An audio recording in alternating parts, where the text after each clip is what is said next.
D, wait for it, delightful. Check out the name tag. You're in my world now, Grandma. What's up, nerds, and welcome to my week in review, where I come to you every Sunday with 3 entertainment stories that I personally find interesting, and then we discuss them down below. Now, also down below, you can find the articles that I read to bring you this video, and you can read them for yourself or whatnot, or you can just watch this video where I'm going to read them to you. Before I get started, though, I just want to say that if you like what I do here and you enjoy independent content here on YouTube, please consider subscribing to my channel. YouTube is always changing up their algorithm, and small channels like mine, we always get shoved to the back of the line. So please ask that you like, share, and subscribe, and I thank you in advance. So now that I got that out of the way, let's talk about these stories and get started. So, for my first story this week, it looks like Sadie Sink has got a new gig. This article comes from Deadline. It says Stranger Things star Sadie Sink, fresh off Venice, if I could read, Venice movie The Whale, joins scot-free and Augenschein. I don't know how to say that. That's a crazy word. Thriller, Berlin Nobody, with filming underway. I believe she took this role over for somebody else. I can't remember. It's been a little bit since I read this article. Yeah, and she's in that movie The Whale, which got a standing ovation. This is off topic, but it's got a standing ovation, and Brendan Fraser is in that movie. He stars in that movie, and he was crying because he was like, I love Brendan Fraser, also off topic, but he cries because fans love him so much, and I love him. I grew up with him. He was in those Mummy movies, that George of the Jungle movie. Oh, he was in Encino Man. I love that movie. He's great. I love Brendan Fraser. I can't, I'll watch anything he's in. And it's sad that what happened to him in Hollywood and stuff. All right, so let's get to this story. So it says, let me get that picture of her because Sadie Sink is very pretty. So it says, fresh off strong notices for Darren Aronofsky's Venice Film Festival drama, The Whale, Stranger Things star Sadie Sink has been tapped to star with Eric Bana and Sylvia Hoeks. We're going to say that, in thriller Berlin Nobody, which got underway in the German capital today. That was the 6th. Rising German actor Jonas Dassler, who got his breakthrough as a 1970s murder in Faith Atkins' Berlin title The Golden Glove, and Sophie Rios, I'm going to say that, have also joined the cast of Jordan Scott's movie about American expat and social psychologist Ben Monroe, who relocates to Berlin to further his research on the epidemic of cult mentality. While he immerses himself in German cultism, his rebellious daughter Maisie Sink becomes entwined with a mysterious and enigmatic local boy, Dassler. The film is inspired by Nicholas Hogg's 2015 novel Tokyo. Well, if it takes place in Tokyo, that book, then maybe they should have done it in Tokyo. Anyways, producer Scott Free, Ridley Scott, and Bruce alongside Augustin's Jonas Matzenstein and Maximilian Leo and Georgia Pope and the movie executive. Okay, these are all executive producers. Protagonist Pictures and our Long Word Sales are jointly handling worldwide sales pick. The project, which we first announced earlier this year, is the second film under the sales partnership between Augenschein, I'm going to say it like that, and Protagonist. The first being survival thriller The Dive. I didn't see that. Fast-Rising Sink is best known for Stranger Things, The Glass Castle, Fear Street 2, and series American Odyssey. I've only seen Stranger Things and Fear Street 2. I didn't see The Glass Castle or American Odyssey. Scott writes and directs Berlin Nobody. She previously directed Cracks, her feature directorial debut starring Ava Green and Juno Temple. That was released by IFC. She's also directed commercials for Audi, Nike, Hugo Boss, Armani Jeans, and Nespresso. Okay. Kiernan Shipka, that's who was previously attached to co-star, but is no longer on board. That's who it was. It was Kiernan Shipka. She Sadie Sink took over for her, and she was originally supposed to be in the role that Sink is playing now. And I love both these girls. I'm calling them girls because I don't know how old they are. They look very young. Maybe they're young women. Maybe they're like in their 20s, but I don't know. And I didn't look it up because I don't need to know how old they are. But I do enjoy both those women. But Sadie Sink, good for her. I think she does a good job on Stranger Things. And I think she's very talented. I'll definitely watch The Whale, and hopefully she blows my mind there too. But she does a good job, and I'm happy for her. And this movie, in all honesty, doesn't sound anything in my wheelhouse that I want to watch. But I'm not saying I won't. I'm just saying right now it doesn't sound like anything I'm interested in. But we'll see how it turns out, in the future when it's all done and we see a trailer and stuff. All right, so that is my first story of the week. So for my second story of the week. Now, this story kind of hits a little bit home for me just because it's about Superman and Lois. And I love this show. I think it's great. I love the writing on it. They do a good job with the visual effects. Everything about the show, I love it. I love it. I mean, the second season was kind of not, it wasn't as good as the first season, but they had a lot to deal with COVID, and they had to deal with, certain restrictions and stuff. So they couldn't do, from what I understand from reading online, that they couldn't do everything that they wanted to do because of COVID. So they had to work with what they had. And that's why they had so many delays on episodes and all that stuff. Well, one of the things that they had was one of the actors was not coming back, the kid that played Jonathan Kent. And this is all about the recasting. So Michael Bishop to play Jonathan Kent in a recasting in CW series, which this bums me out. Like, I just want to say, I'm not trying to crap on this kid, this Michael Bishop kid, but I really wish that they didn't have to recast, because I really did like the kid that played Jonathan Kent. But Jordan Alsis, anyways, because he there's different things. One, they said mental health issues was a problem, which I'm pretty sure they'll talk about in this article. And another one was possibly the fact that he was not vaccinated, and Canada is being very tyrannical with their whole vaccination thing. Even though if you check the CDC out here in the States, they've now said that non-vaccinated and vaccinated people pretty much have the same, stuff going on. So it's like, basically, and they also put on there that you can still get COVID if you have the vaccination. So I'm all like, so I just don't see the big deal now. If it was one of those, okay, I'm getting like too political. Let's read this story and everything. Okay. The CW, which is so weird that talking about health issues is now political. Anyways, okay. The CW has found it's Jonathan Kent. Australian actor Michael Bishop has been tapped to play the role in the upcoming third season of the CW's Superman and Lois in a recasting.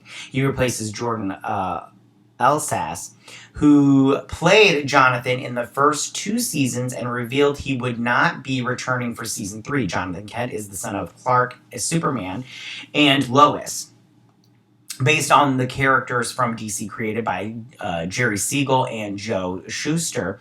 Superman and Lois is developed by Greg Berlanti and Todd Helberg, who serve as executive producers with Sarah Todd Helberg wrote the teleplay for the first episode based on the story by Berlanti and Helberg. Let's see. Let's go down here. Sorry, I'm not reading the whole article, but all this little intricacies of who's producing. Like, do you care who's producing? Because, I don't. Anyway, Superman and Lois revolves around superhero Superman and journalist Lois as they deal with all the stress, pressures, and complexities that come with being working parents in today's society. Cast also includes Alexander Garfin as Jordan Kent. We go through the cast. Bishop recently made his American film debut with his breakout lead role of DJ Mays in Disney Channel's original movie Spin. I did not not watch that movie. I'll tell you that. I'm not going to. His other recent credits include the role of Teddy in the Australian TV series Grace Beside Me, never saw it, a supporting role in the feature film Swinging Safari, never saw it, lead roles in short films Shelter, Skin Like Bark, Detention, Pet Rock, Hunter and Gatherer, and Indiana. Bishop is repped by Who Cares. I haven't seen anything this kid is in, so I can't tell you if he's good or not. But we'll see. I don't know. I'm going to be honest. I'll probably go in with a little bit of a bias because I did like that kid first, and I'm really against recasting unless it's absolutely necessary. For instance, say if somebody goes to jail or if they die, then you have to recast. But I'm also, but that's if the person is alive and they, but at the same time, I'm also like, you don't own a role, like, and I'll use for a great example, Princess Leia in Star Wars, Carrie Fisher, I love Carrie Fisher, and she'll always be my Princess Leia, but she doesn't own the role, so we need to just recast, just recast, it's fine. Yeah, that's my story on that. But we'll see how this Michael Bishop guy does. I'll give him a chance. Let's see how his American accent is. I love when it's like it's like if I did an Australian accent, I'd be like, "G'day, mate. Let's put another shrimp on my barbie," and you're like, "Oh, that doesn't sound anything like Australian." But when I love when foreigners do American accent. I love when they talk like this in our movie parts. So good. All right. So that is my second story of the week. So for my third and final story of the week, this also comes from Deadline. Squid Game's Lee Jung-jae lands male lead in Star Wars series The Acolyte from Leslye Headland and Lucasfilm. Leslye Headland, who was an assistant to the one that shall not be named in Hollywood. But anyways, he was on Squid Games. First off, I don't know if you saw Squid Games. So good. Loved it. I don't know if season 2 is going to be as good. I feel like they should have just ended it with just that season 1 because it was so good. My favorite game is the bridge, with the glass bridge one. I won't give anything away. No, I'm going to give stuff away. I just loved it when that one guy just like pushed that dude and he just like fell through that glass. I laughed every time somebody fell through the glass. Like, I know it's hard, core and mean, but it just made me laugh so good. And then when that woman like grabbed what's his face, that guy, and she's like, "I told you I was gonna kill you." I'm paraphrasing again. I can't remember exactly how she said it. And then she just like launched herself back. I was like, she did tell you, dude, you got to watch your back with that one and everything. So, all right, let's get on to this article. Acolyte takes place way before, the first trilogy. The prequel trilogy.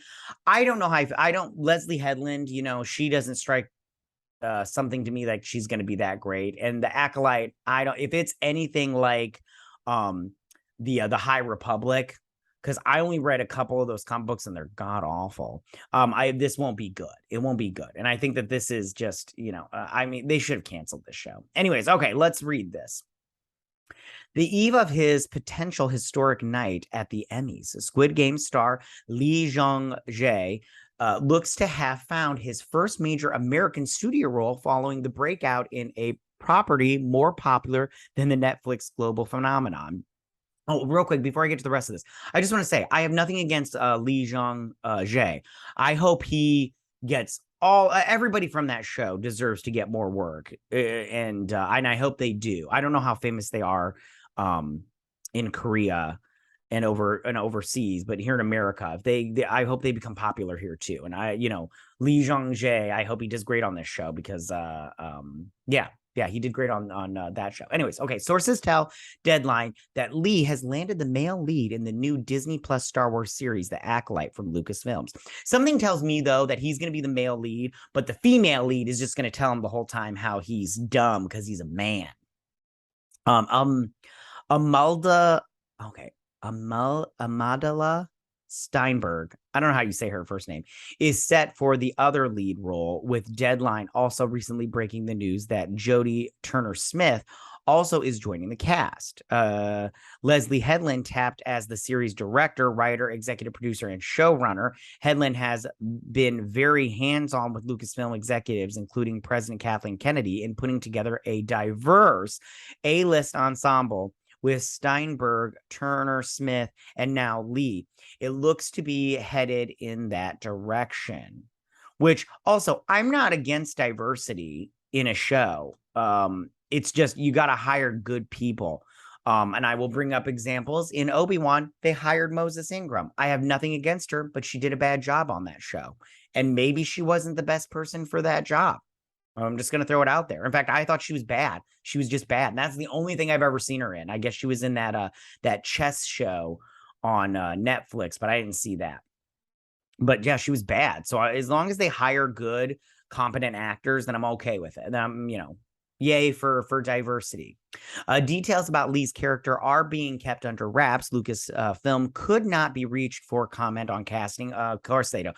Disney has this thing they don't talk about. They don't give comments on projects that they're that are in production. They'll do it after production is over with. So, Emmy presenters are not Ariana DeBose, Squid Game stars Gene Smart, Jimmy Kimmel, Selena Gomez, and more. Oh, that's like, what does that have to do with anything? Anyways, The Acolyte is a mystery thriller that will take viewers into a galaxy of shadowy secrets and emerging dark side powers in the final days of the High Republic era.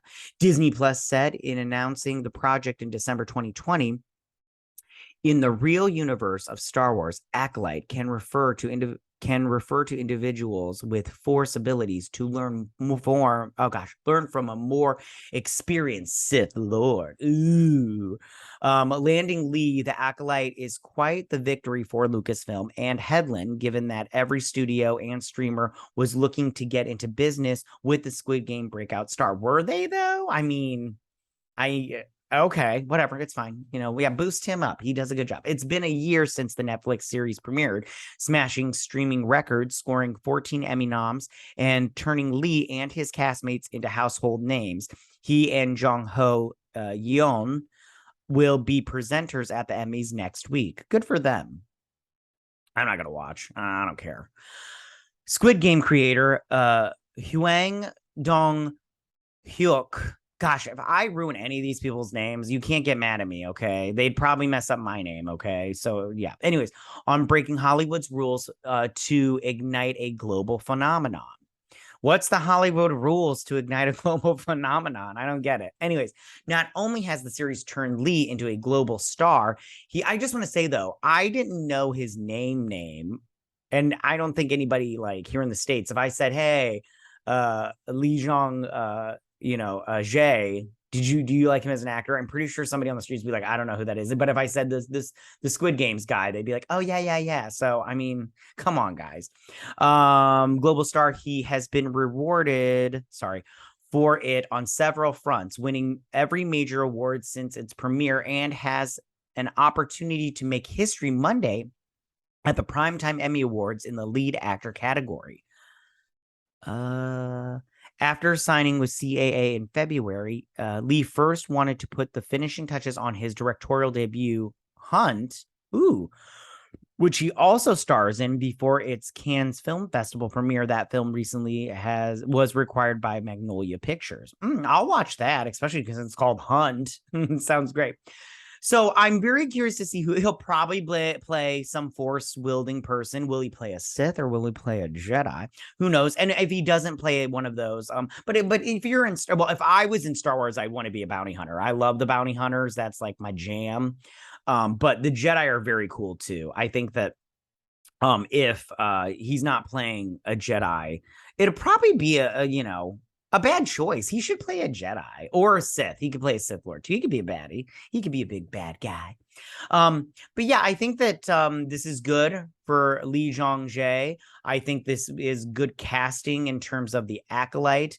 But we'll see if that show is going to be good or if it's just going to be, crap like Obi-Wan was. Obi-Wan was such crap. You can check out my reviews and stuff, but that show sucked. Oh, hardcore. But then I don't have any faith in Leslye Headland at all. She sucks. But yeah, all right. Tell me what you guys think about all of this. Those are my 3 stories.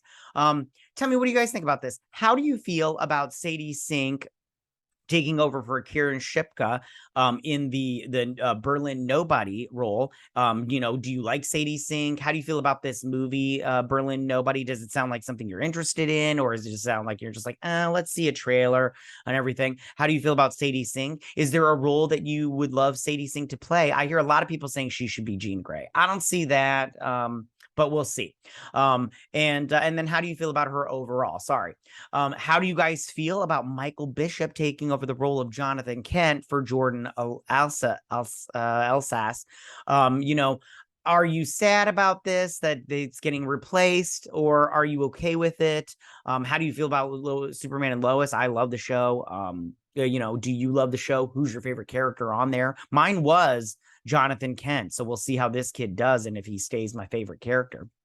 And then finally, how do you feel about Jung-jae getting this role, this lead male role in the Acolyte for Lucasfilm and Star Wars? You know, are you a huge fan of Jung-jae? Or are you like me and Squid Games was the first time you ever heard of him, which he did so good. I can say nothing but good things about that show. And then and who do you think he's going to play? Do you think he's going to play a Jedi? Do you think he's going to play a Sith? And if he doesn't play a Force wielder, who do you think he'll play? You know, will he play a politician? Will he play, you know, like a bounty hunter, which are my favorite in the Star Wars universe? But yeah, tell me what you guys think about all this. Go ahead and leave all your comments in that section down below. If you like this video, go and hit that like button. You know, I won't mind. If you're new to my channel, please hit that subscribe button. I'd greatly appreciate it. And we'll see you guys next week on my weekend review. You guys have a good week. Bye. Hey nerds, if you like this video, go ahead and click that Geek What icon and subscribe. And if you like this video, go ahead and join me every Sunday with my weekend review.